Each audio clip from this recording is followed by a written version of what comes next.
Hi, my lovelies. I hope everyone is doing well.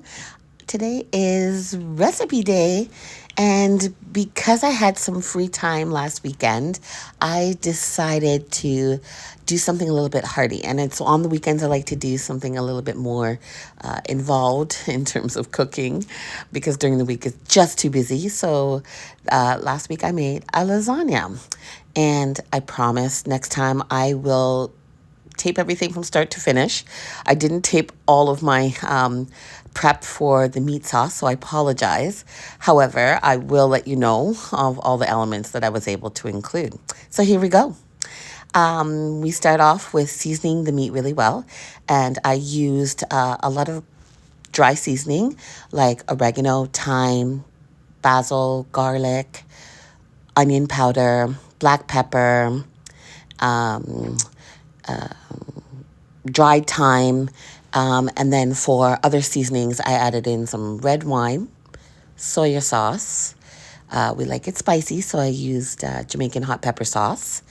And for fresh seasonings, I used fresh garlic, onions, fresh thyme, and made sure that everything was incorporated and cooked down.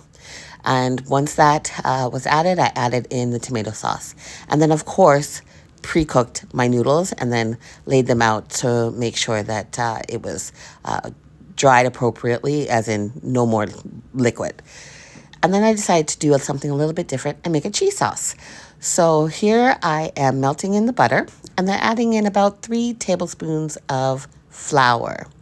And so some people may not know this, but flour is raw. And so when you're cooking with it like this to thicken something, and you're using it as a thickener, you definitely have to make sure that you incorporate all of the flour with the fat, but cook it. And I cook mine out for about 5 minutes to make sure that that's done. And at this stage, I was ready to add in my liquid. So depending on what kind of lasagna you're making, if it's going to be vegetarian, you can use whatever vegetable broth or vegan broth you have within your fridge. But as this obviously is not a vegan lasagna, I used full fat milk, or I think it was 2% milk, and some cream. So I intermittently did that over together and use them incorporated. And it was what I had left over in the fridge as well to make sure that those were incorporated properly. So I made sure that that was done and everything was incorporated. So take your time at this stage and make sure the heat is down really low, because at this stage it's so easy to burn, and you definitely do not want to use a burned sauce. There's no coming back from it. The taste is just there. Think about when you're boiling milk for a cup of cocoa or whatever. There's no coming back once it's burned. You got to start over, and you don't want to waste all of these good ingredients. So just take your time, have the heat on low, and you'll be fine. It won't take that long. So once I was able to incorporate the milk and the cream, I made sure to boil it out. And if you don't have cream, whipping cream, so to speak, you can use condensed milk. That's completely fine and not an issue. So don't worry about buying all new ingredients. Kind of use what you have, supplement what you don't, and you'll be fine. So now I decided to melt the cheeses. So I'm melting the cheese, and I used cream cheese. That's what I had. And any soft cheese or any cheese you have actually would work, even goat cheese. But I incorporated that really well and made sure, slowly add it in, let it heat over low heat. And then, you want to season it because it's fresh at this point, or low salt at this point. So what I used was nutmeg, black pepper, smoked paprika, and for a little bit of saltiness, I used Parmesan cheese. And people forget, nutmeg and cheese go so well together for cheese sauces. So please, I promise you, try a little bit, see how you like it, but it's a great complement. So if it's something new for you, definitely just try a little bit, and I promise I'm not steering you wrong. It'll taste amazingly well. And then now it's time to layer and put together the lasagna.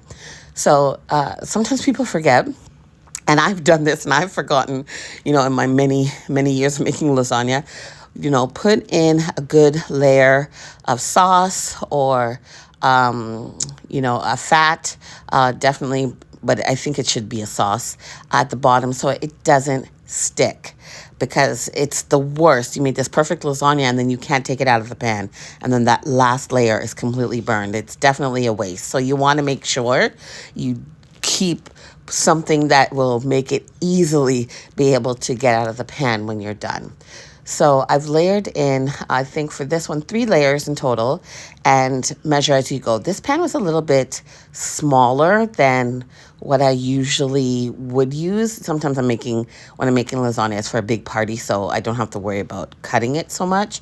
But again, cut as you go, not a big deal, and clean as you go, because sometimes the layering can get a little bit messy. Not a big deal. Don't freak out. Just clean as you go so that you have a clean pan, and it'll look fine. So again, I believe I did in total 3 layers for this lasagna. And once I laid in all the meat sauce, it was time to put in the cheese sauce. So that's what I did. Laid in the cheese sauce. And then after that was done, I added in a layer of fresh mozzarella. So that was the layer of the cheese layers. And then again, added in 2 additional layers so that it was really full, thick lasagna. And again, this is a decadent kind of recipe. And you can do what you like, but I definitely suggest when you're making a lasagna, make the layers full as possible. So this last layer was the top, and I like to add in a generous helping of the tomato base, the tomato sauce, so that it is, really juicy once it's baked and not dry. Some people actually do like to add in that last layer of meat sauce. I personally don't, because I find once it's baked off, it's a little bit too dry. However, it depends on how you're going to serve it. At the end, once it's cooked and then going to be served, some people actually put in another hot layer of sauce, which is fine, whether it be meat sauce or another hot layer of tomato sauce. And that will combat, obviously, the dryness of the lasagna. But I'm not trying to make myself more extra work. I want kind of my recipe to be one and done as best as possible. So for this one, and making in a cheese sauce, I added that in specifically to the top layer and spread out everything to the edges. Don't be shy. Just kind of tried my best to make sure it was covered and none of the red sauce peeking out. And then for the final layer of the top, I added in the last remaining bits of my fresh cheese. So that was the last layer. And then at this stage, when you're going to finish up with the last layer, kind of do what you like. If you've got dried parsley or fresh, top off the top, because that's what people see and it's kind of your little showstopper. So you kind of really want it to look nice. And here we go. So here is the final product. It turned out beautifully. I loved the way it looked, but let me tell you, the taste was even better. I am so impressed that this turned out as great as it did, as I hadn't made a cheese sauce in a very long time. But I have to tell you, it was one of the best lasagnas I've ever made in such a long time. So I hope everybody enjoys and gets a chance to make it however you like and make it your own. But enjoy and just have fun with it. That's what cooking is, fun and deliciousness.